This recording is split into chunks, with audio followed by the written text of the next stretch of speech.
The last episode was about Tokyo Finale. When we left the Samurai Museum, it was already dark and we were in a rush to go back to the hotel and pack.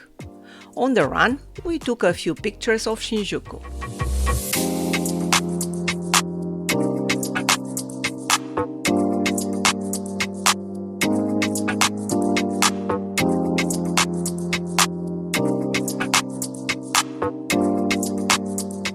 Next day, it was back to Tokyo Central, moving our headquarters to Osaka for another week of Japanese immersion.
After a very brief Shinkansen ride to Kyoto, we start our visit with Kyoto-Gyoen National Gardens, which surrounds the Imperial Palace and the Sento Palace.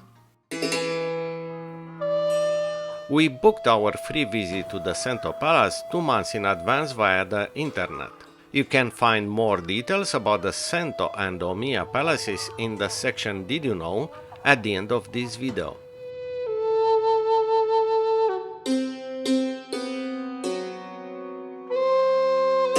Only the gardens are open to the public and only in the form of a guided tour. The guided tour is Japanese only, but many other languages are available via an audio guide like in any other museum.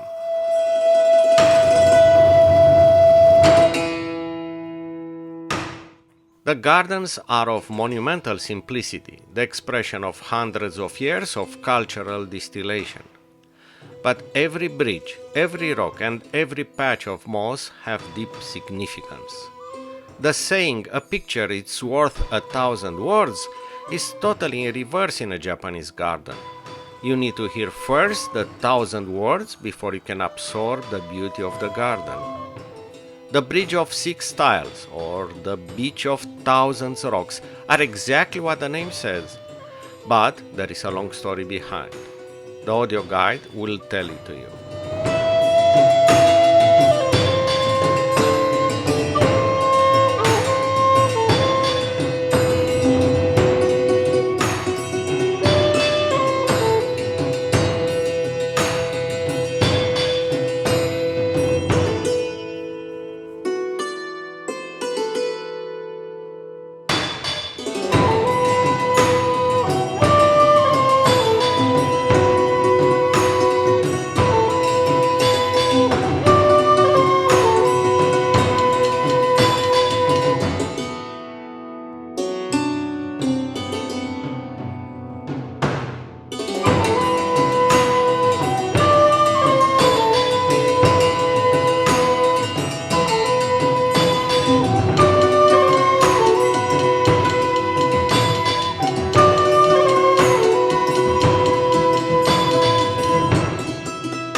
far from the Imperial Palace, is the Nijo-jo Castle, the residence of the shogun.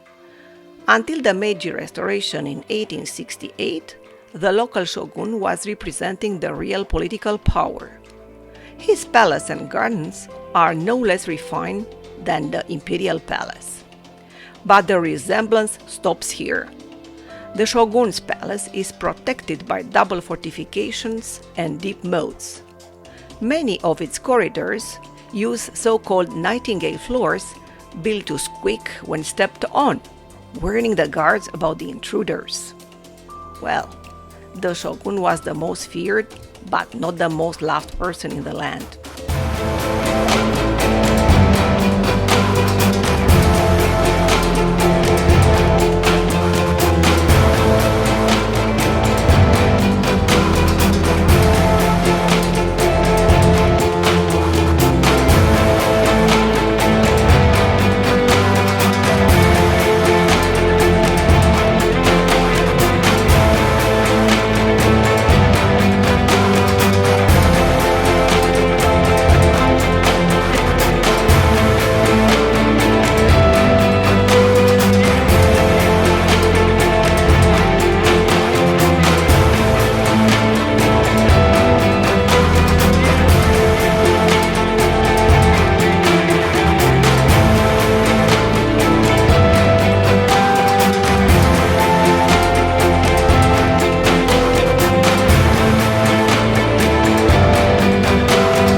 Kyoto is also a modern city with numerous shopping venues. The arcade offers a more traditional approach to modern shopping, far from the larger department stores of the Gyoen district.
Kyoto-Gyoen district used to be the pleasure quarters, but evolved into an entertainment district.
There is a narrow street where, after hours of chasing, you may get a glimpse of a geisha. They appear and disappear in just a few moments, faster than you can grab and turn on your camera. Set your camera to 120 frames per second if you want to have a chance to capture the fugitive image of a geisha.